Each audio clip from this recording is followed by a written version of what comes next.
तो electric current क्या हो गया, rate of flow of electric charge through a conductor.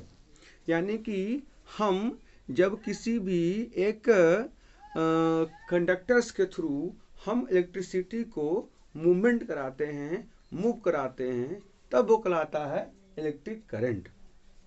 और क्या आप पढ़े होंगे, इलेक्ट्रिक सर्किट, हाँ वही वाला जिसमें डायग्राम दिया हुआ होता था कि इसमें एक बल्ब है, एक की है ना, वायर्स हैं, कनेक्टिंग वायर्स हैं। आपने वहाँ पढ़ा होगा कि क्या क्या चीज़ों से मिल करके एक इलेक्ट्रिक सर्किट तैयार किया जाता है। तो उसमें की था, इसमें आप लोग पढ़े थे इलेक्ट्रिक स्विच जिसे बोलते हैं आप लोग हैं, ऑन ऑफ करने के लिए वो आता है।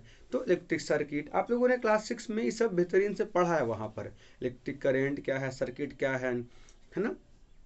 अच्छा, इस चैप्टर में थोड़ा सा और आगे जो आज हम लोग पढ़ रहे हैं क्लास 7 चैप्टर जो है electric currents and it effects में, उसमें थोड़ा सा और जान लीजिए कि जिस तरह क्लास 6 में आप पढ़े होंगे कि डिफरेंट डिफरेंट्स आप जब सैम्बल यूज करते हैं, यानी कि जब सर्किट आप ड्रॉ करते हैं तो सर्किट ड्रॉ करने में आप बल्ब, इलेक्ट्रिक स्विच नहीं ड्रॉ करते हैं। तो क्या करते हैं सर, हम लोग उसमें उसका सैम्बल यूज करते हैं, क्योंकि सैम्बल ही यूज करके हम बता सकते हैं, सैम्बल यूज करके हम कह सकते हैं कि ये सारे चीज़ें हैं जो इसमें यूज किया जाता है। मैंने यहाँ पे डायग्राम ड्रॉ किया है, देखिए यहाँ पे ये बल्ब है, ये आपका सेल है, ये एक स्विच है, एक आपका कनेक्टिंग वायर्स है। इस तरीके से ये डिफरेंट डिफरेंट उसमें सैम्बल होते हैं। तो आपको भी इस चैप्टर में जो पढ़ना है वो इसके थोड़ा सा सैम्बल जान लीजिए। अच्छा, आपको इसमें दिए होंगे कि डिफरेंट डिफरेंट इलेक्ट्रिक एप्लायंसेज, आप जब बुक खोलेंगे अपना तो देखेंगे उसमें डिफरेंट डिफरेंट इलेक्ट्रिक एप्लायंसेज वो किस पे रन करता है, या फिर उसमें चार्ज इन्वॉल्व है कि नहीं। मैं आपको दिखाता हूँ, वैसे आप देख सकते हैं मेरे पास भी है बुक, यहाँ इसमें दिया हुआ है कि डिफरेंट डिफरेंट जो चार्ज है, डिफरेंट डिफरेंट जो अप्लायंसेज है उसमें क्या क्या यूज होता है, या उसमें चार्ज इन्वॉल्व है कि नहीं है। इलेक्ट्रिक आयरन, रूम ब्लोवर, ये सब सारा दिया हुआ जो है, क्या इसमें चार्ज इन्वॉल्व है कि नहीं है, और इसके डेली लाइफ में क्या क्या यूजेज हैं। तो इस तरीके से आपको इसमें पढ़ना है। अच्छा, और क्या इसमें आगे चलेंगे तो बताया मैं सैम्बल के बारे में। जिस तरीके से हम लोग किसी भी शेप को, किसी भी फिगर को हम ड्रॉ नहीं करते हैं, हम उसका रे डायग्राम यूज करते हैं, हम सैम्बल बोलते हैं। आपने कहीं देखा होगा कि जब रोड पे जाते चलते आप लोग हैं तो वहाँ पे बना होता है नो हॉर्न, यू टर्न। क्यों, वहाँ पे कोई खड़ा बोलता नहीं है कि आगे मुड़ जाओ या रुक जाओ, हॉर्न कम बजाओ, नहीं, कोई बोलता नहीं है। तो सैम्बल ही है जो आपको समझने के लिए, या तो यूँ कह लीजिए कि बिना बोले हुए चीज़ों को समझाने में सैम्बल हेल्प आता है।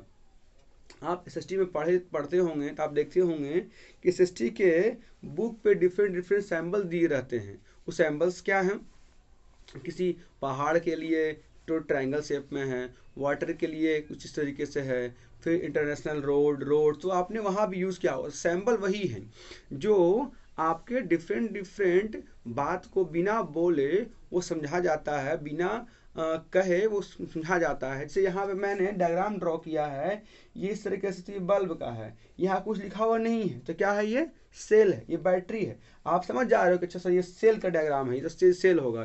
तो ऐसे ही आपकी बुक में दिए हुए हैं कि ये कुछ पार्ट्स ऑफ सर्किट है, इलेक्ट्रिक सर्किट का है, कुछ देखिए यहाँ दिया हुआ है ना, ये सब चीज़ें कुछ नहीं, इसमें कुछ दिया हुआ है, इसमें है ना, बल्ब है, आपके बैटरी है, कनेक्टिंग वायर्स है, स्विच का है, सब ये फिगर दिया हुआ है। लेकिन जब यूज़ करेंगे तो आप फिगर नहीं ड्रॉ करते हैं, आप यूज करते हैं इसका सैम्बल, ये आप यूज़ करते हैं, है ना। तो डिफरेंट डिफरेंट सैम्बल्स हम यूज़ करते हैं अपने इलेक्ट्रिसिटी को डायग्राम ड्रॉ करने के लिए, या कहिए तो इलेक्ट्रिक सर्किट में जो डायग्राम बनता है वो सैम्बल की मदद से ही बनता है।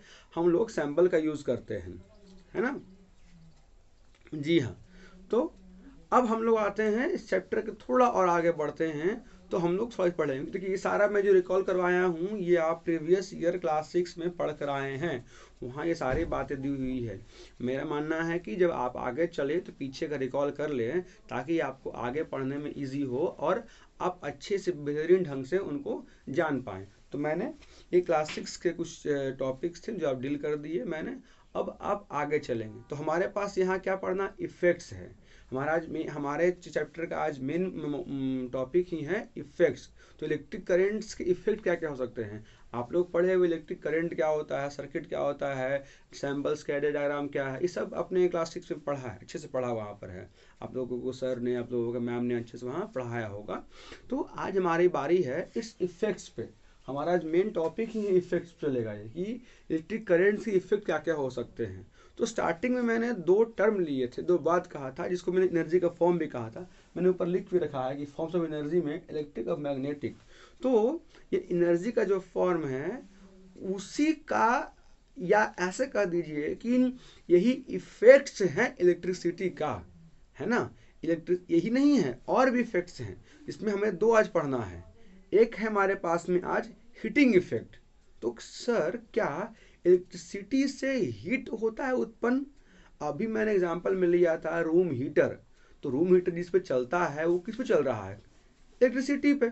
यानी कि इलेक्ट्रिसिटी का यूज करके आप रूम हीटर चलाते हैं, तो रूम हीटर से क्या आपको ठंडी हवाएं मिलती है? नहीं ना। हाँ बिल्कुल सही, क्या मिलती है उससे? हॉट मिलता है, हमें गर्म हवा मिलता है उससे, हमें गर्माहट मिलती है। तो यानी कि हम जो पहला बात बोले अभी हम हीटिंग इफेक्ट्स, यानी कि आज का दो टॉपिक, एक हीटिंग इफेक्ट्स और दूसरा है मैग्नेटिक इफेक्ट। अच्छा, अब मैग्नेटिक इफेक्ट कहाँ है? आपने क्लास 6 में पढ़ा होगा मैग्नेट्स के बारे में। तो मैग्नेट्स आप पढ़े होंगे, तो मैग्नेट्स क्या होता है वो जाने होंगे। आप पढ़े होंगे वहाँ forms of magnet, types of magnet, shape of magnet, and one the more thing is that you have taught by your teachers in the classes, that is the temporary magnet, and temporary magnet is made up of electricity। आपने वहाँ differentiate भी सीखा होगा types of magnet में, permanent और temporary में। तो आपने वहाँ लिखाया गया होगा, आप पढ़े होंगे उसमें। तो कहा गया होगा permanent magnet are those magnet which do not lose their magnetic property. और इसमें क्या टेम्पररी वाले में, temporary magnet are those magnet which can lose their magnetic property as soon as electricity is off. यानी कि आप ये बात जानते हैं, वहाँ पढ़ कर आए हैं कि इलेक्ट्रिसिटी से हम मैग्नेटिक इफेक्ट प्रोड्यूस कर सकते हैं। यानी कि यूं कह लीजिए कि इलेक्ट्रिसिटी की वजह से मैग्नेटिक इफेक्ट यानी कि मैग्नेटिज्म प्रोड्यूस होता है, जिसका एक नाम है इलेक्ट्रोमैग्नेट, है ना।